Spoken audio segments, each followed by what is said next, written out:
बहुमत सिद्ध करण्यापूर्वीच उत्तराखंडमध्ये राष्ट्रपती राजवट लागू करण्यात आली आहे। काँग्रेसच्या 9 आमदारांनी बंडखोरी केल्यामुळे उत्तराखंडमध्ये राजकीय अस्थिरता निर्माण झाली आहे। दरम्यान बहुमत सिद्ध करण्यासाठी रावत यांना राज्यपालांनी 28 तारखेची मुदत दिली होती, मात्र केंद्रीय मंत्रिमंडळाने केलेल्या शिफारशीनुसार राष्ट्रपती प्रणव मुखर्जी यांनी राष्ट्रपती राजवट लागू करण्यास मंजुरी दिली आहे। राष्ट्रपती राजवट लागू करण्यात आली असली तरी विधानसभा बरखास्त करण्यात आलेली नाही।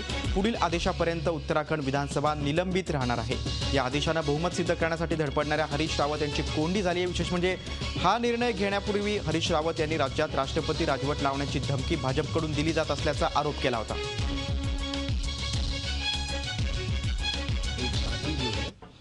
का खेवनहार बन गया है, जैसे कृष्ण बन गया है। मतलब युद्ध भूमि में हरीश रावत के खिलाफ लड़ाई में उन्होंने जो है उसको अपना सारथी बनाया।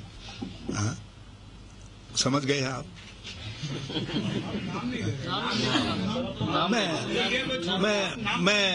मैं ऐसे लोगों को जो समाज के लिए धन कितना ही कमा लें, ग्लैमर कितना ही हासिल कर लें, दूसरी चीजें उनके पास कितनी ही हों, लेकिन ऐसे लोग किसी समाज के लिए बल्कि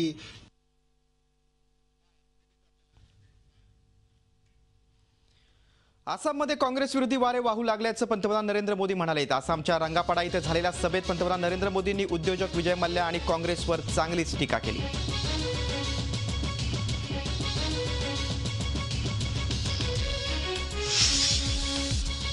मन की बात या कार्यक्रमातून पंतप्रधान नरेंद्र मोदींनी आज देशवासियांशी संवाद साधला। यावेळी मोदींनी बांगलादेश आणि पाकिस्तानवर विजय मिळवणाऱ्या टीम इंडियाचं अभिनंदन केलं। तसंच आज मोहालीत ऑस्ट्रेलिया विरुद्ध होणाऱ्या सामन्यासाठी शुभेच्छाही दिल्यात। तसंच पुढच्या वर्षी होणाऱ्या FIFA under-17 football world cup स्पर्धेचं महत्त्व लक्षात आणून दिलं। ही स्पर्धा म्हणजे जगात आपली ओळख निर्माण करण्याची चांगली संधी असल्याचं मोदी यावेळी म्हणाले। मात्र फिफाच्या क्रमवारीत आपली घसरण झाल्याबद्दल त्यांनी चिंताही व्यक्त केली। पाकिस्तानचं संयुक्त तपास पथक अर्थात JIT भारतात दाखल झालं। हे पथक सोमवारी NIA मुख्यालयाला भेट देईल। त्यानंतर मंगळवारी पठाणकोटमधील एअरबेसवर झालेल्या दहशतवादी हल्ल्यासंबंधीची पाहणी करतील। पठाणकोट हल्ल्याचा अहवाल सुद्धा हे पथक तयार करणार आहे। दरम्यान पठाणकोट दहशतवादी हल्ल्यातल्या प्रत्यक्षदर्शींची हे पथक चौकशी करणार आहे। प्रत्यक्ष दहशतवाद्यांचा सामना करणाऱ्या सैनिकांची या पथकाला चौकशी मात्र करता येणार नाही। भारत सरकारनं तशी अट घातली आहे। चौकशीसाठी 7 दिवसांचा व्हिसा या तपास पथकाला देण्यात आला। या तपास पथकाच्या मदतीने दहशतवाद्यांची ओळख पटवण्यास मदत होईल अशी अपेक्षा राष्ट्रीय तपास यंत्रणेला आहे। गुप्तहेर म्हणून अटक केलेले कुलभूषण जाधव हे मुंबई पोलीस दलातील माजी सहाय्यक पोलीस आयुक्त सुधीर जाधव यांचा मुलगा असल्याची माहिती सूत्रांकडून मिळते। कुलभूषण जाधव यांनी नौदलातून विहित वयोमानापूर्वीच सेवानिवृत्ती घेतली होती, त्यामुळे त्यांचा भारत सरकारशी काहीही संबंध नसल्याचं परराष्ट्र खात्यातील वरिष्ठ अधिकाऱ्यांनी सांगितलंय। कुलभूषण हे उद्योजक असून त्यांच्या मालकीची छोटी जहाज आहेत। ते अब्बास आणि इराणमधील छब्बार बंदर दरम्यान माल वाहतूक करण्याचं काम करतात। जाधव चुकून पाकिस्तानच्या हद्दीत गेले असावेत आणि पाकिस्ताननं आमिष दाखवून त्यांना पकडल्याचा संशय व्यक्त होतोय।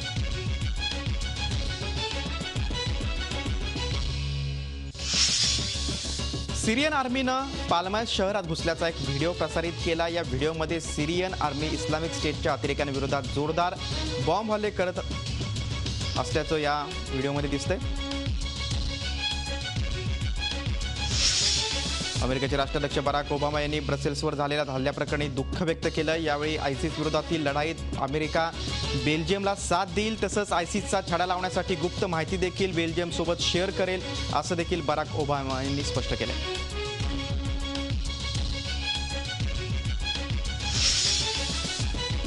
ब्रसेल्समध्ये मंगळवारी झालेल्या अतिरेकी हल्ल्यानंतर तिथे दहशतीचं वातावरण आहे। शहरात कडेकोट बंदोबस्त ठेवण्यात आलाय, मात्र इतकं करूनही तिथल्या लोकांमध्ये दहशतीचं वातावरण कायम आहे। बगदादमध्ये एका पार्कमध्ये झालेल्या बॉम्बस्फोटात 26 नागरिकांचा मृत्यू झाल्याची माहिती समोर येते। त्याचबरोबर 71 नागरिकही जखमी झालेत। या हल्ल्याची जबाबदारी आयसिसनं घेतली आहे।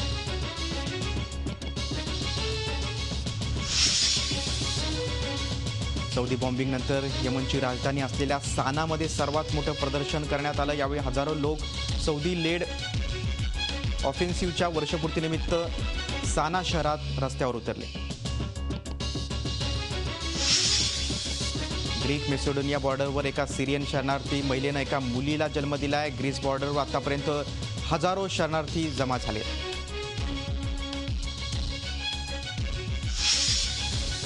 शनिवारी बांगलादेशनं आपला 45वा स्वातंत्र्य दिवस मोठ्या धूमधडाक्यात साजरा केला. 45 वर्षांपूर्वी 26 मार्च 1971 साली बांगलादेश पाकिस्तानपासून वेगळा झाला होता.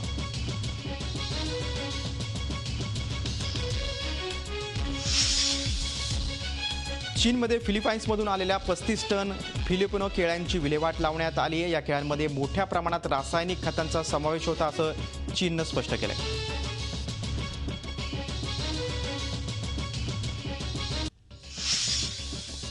मुंबईत गोवंडेतील लिंबोणी बाग इथल्या शौचालयाच्या टाकीचा स्फोट झाला. या स्फोटात शौचालयाच्या इमारतीचं मोठं नुकसान झालं असून इमारतीच्या ढिगाऱ्याखाली 3 महिला अडकल्याची भीती व्यक्त होते.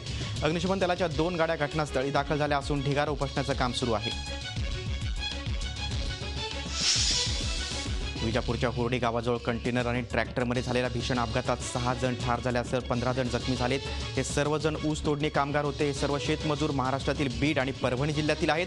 ऊस तोडणीचं काम संपवून हे सर्व मजूर माघारी परतत होते. यावेळी हा अपघात झाला.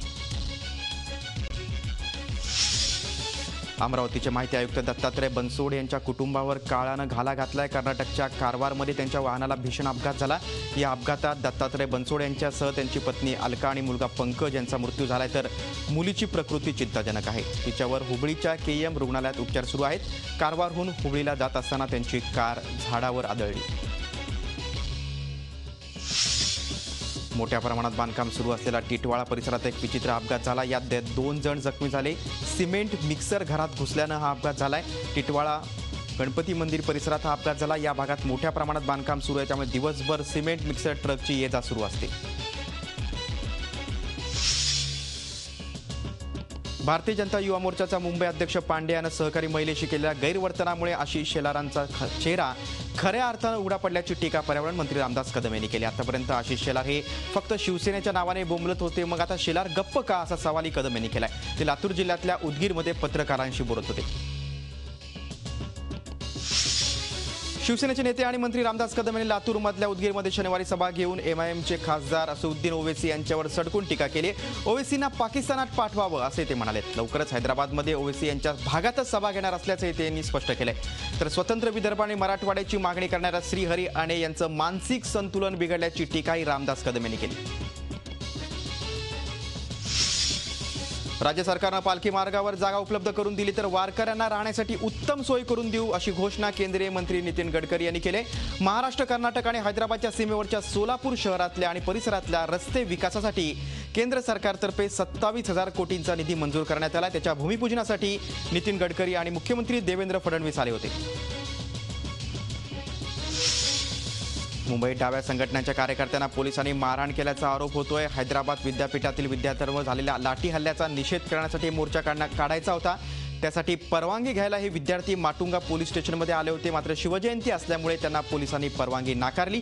याचा जाब विचारण्यासाठी या कार्यकर्त्यांनी पोलीस स्टेशनला घेराव घातला. त्यामुळे या कार्यकर्त्यांना पांगवण्यासाठी पोलिसांना लाठी चार्ज करावा लागला. या प्रकरणी पोलिसांनी 10 ते 15 विद्यार्थ्यांना ताब्यात घेतलंय. विधानसभा निवडणुकीनंतर तब्बल 1.5 वर्षांनी जळगाव जिल्ह्यात आलेले राष्ट्रवादीचे नेते अजित पवार यांनी कार्यकर्त्यांच्या मेळाव्यात भाजप प्रणित केंद्र आणि राज्य सरकारवर जोरदार टीका केली. यावेळी अजित पवारांनी महसूल मंत्री एकनाथ खडसे यांना लक्ष केलं.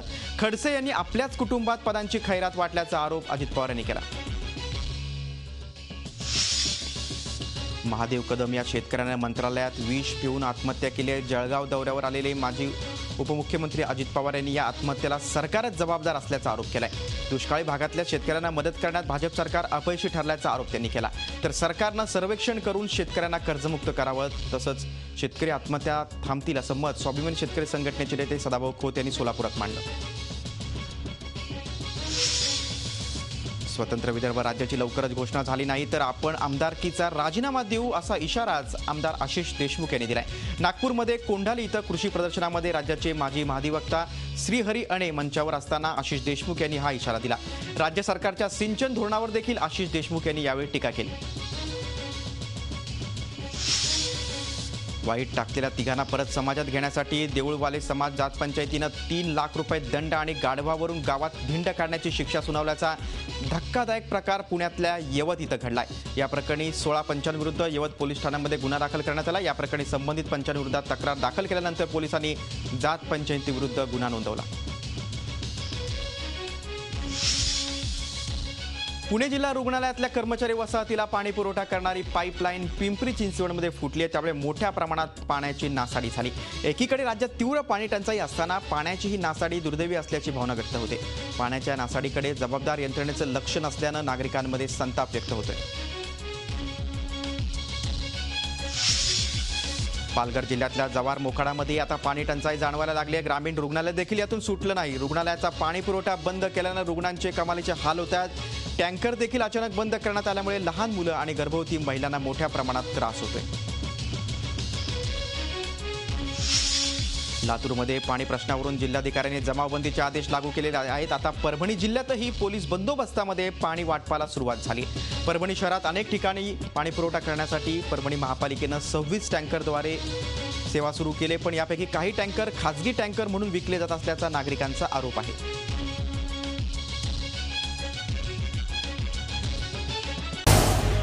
झी 24 तास रहा एक पाऊल पुढे।